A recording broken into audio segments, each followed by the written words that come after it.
Renaissance de David après 2 tentatives de suicide. Il y a 1 an, David tentait de mettre fin à ses jours. Aujourd'hui, il dirige une équipe projet et a reconstruit son mariage. Comment David a fait pour sortir de l'enfer? Dans cette vidéo, je vous révèle la méthode exacte qui a transformé sa vie en seulement 6 mois. Qui suis-je? Je suis Bernard Sambeil, entrepreneur, mentor, coach. J'aide les femmes et les hommes à retrouver leur pouvoir personnel pour transformer leur vie. J'ai d'ailleurs accompagné plus de 10 000 entrepreneurs, managers, particuliers à développer un leadership puissant pour atteindre leurs objectifs et réaliser les défis au quotidien.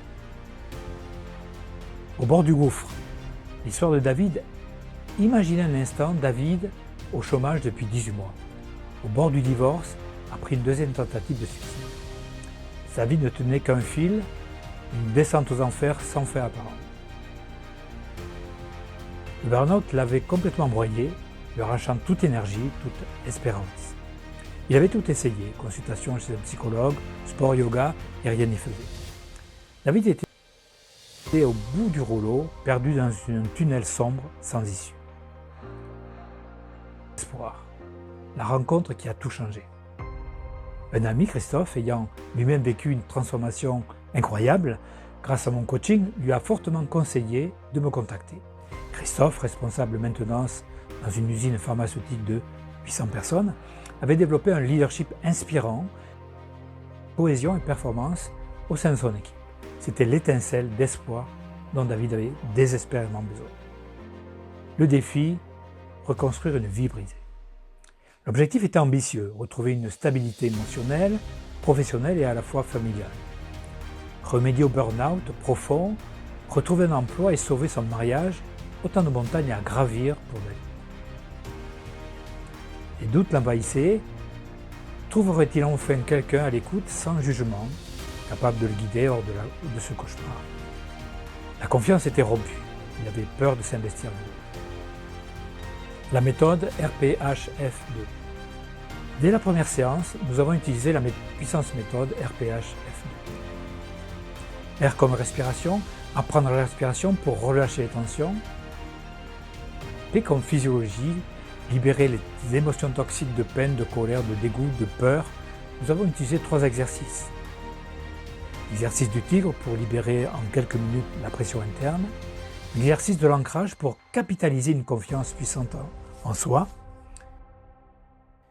H comme histoire. Quelle est l'histoire que je me raconte? Est-ce que je me raconte une histoire inspirante ou une histoire déprimante? Comment transformer mon histoire déprimante en une histoire inspirante en utilisant 3 clés puissantes? F comme focalisation.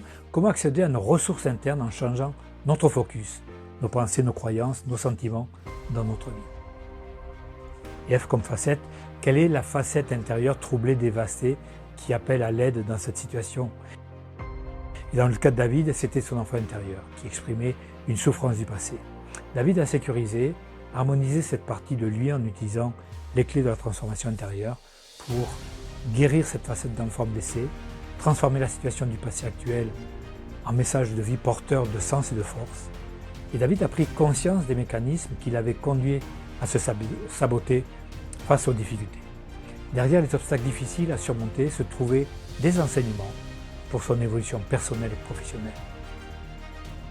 Et les séances suivantes ont permis de transformer ses faiblesses en force. Nous avons travaillé sur la sérénité, la détermination, l'amour de soi et la gratitude. L'harmonisation de ces facettes intérieures dévastées par le burn-out a été au cœur du processus. Les résultats exceptionnels. Métamorphose spectaculaire.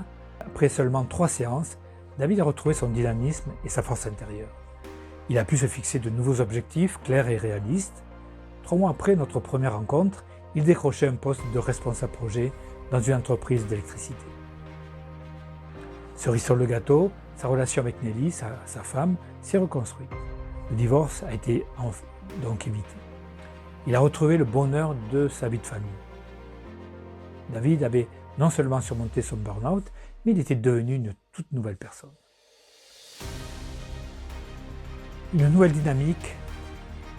Face à l'adversité, aujourd'hui, David a intégré une nouvelle façon d'aborder les problèmes.